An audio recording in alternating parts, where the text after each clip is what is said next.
This is a press briefing by my humble self, Dr. George Nwaeke, FCA, MNI, immediate past head of service of Rivers State. My dear people of Rivers State, it is with humility and every sense of responsibility and a sense of patriotism that I stand to address you today as your former head of service and someone who served from my heart. You will recall that I was appointed as head of service by our suspended governor, Governor Siminalayi, Fubara, Grand Service of Rivers State.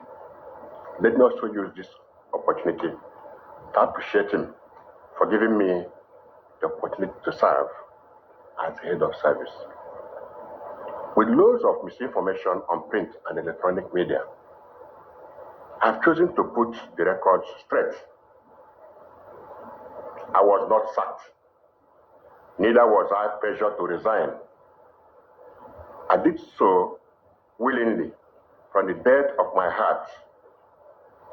However, as an insider and a key player in the administration, and by my position, who worked closely with the suspended governor, it would be unfair for me to keep mute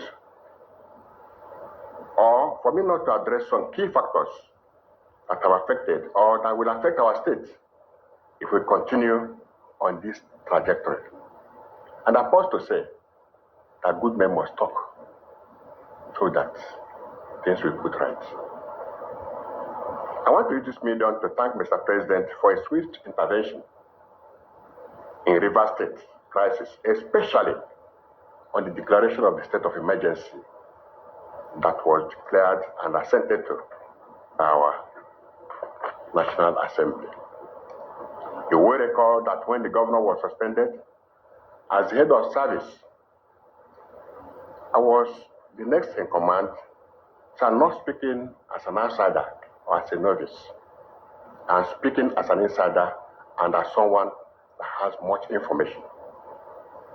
If not for the intervention of Mr. President, Nigeria would have faced the worst economic sabotage and Rivers State would have been in flames, and by extension, other neighboring states, because of the level of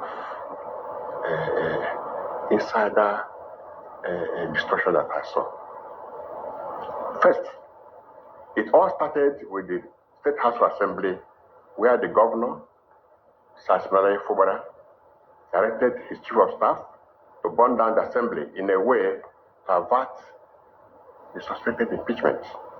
That evening, Edison was in Government House with many of his boys, including the former chairman of Obiakpo, one Mr. Chijoke Ihunwo.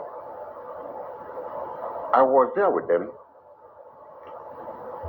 when a bag of money was handed over to Edison for that operation, though I did not actually know what it was meant for or the amount inside. I want to tell Rivers people today, the House Assembly was complex. In Moscow Road was clearly brought down by the do of Edison and some of his cohorts. Under the instruction of the sitting governor then, I challenged them to an open confrontation, and this will make us to throw more light on this. A day after that incident, I almost resigned, but I was very scared because I know the power of a sitting governor, and he knew that I'm aware of the whole plan and that I am discomforted with the unconscionable acts and deliberate posture of innocence and mere of a sheep. Another attempt was also made to destroy the residential quarters of the House Assembly members, if not for the press conference that was made there by Rivers youths, Rivers elders, and National Assembly members. That would have been another barbaric demolition in Rivers State.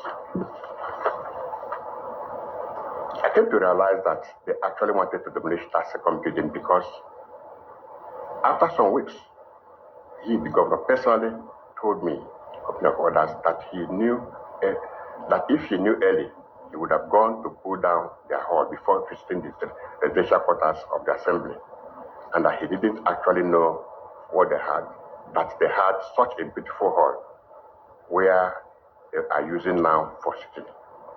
I was so shocked, brutally shocked.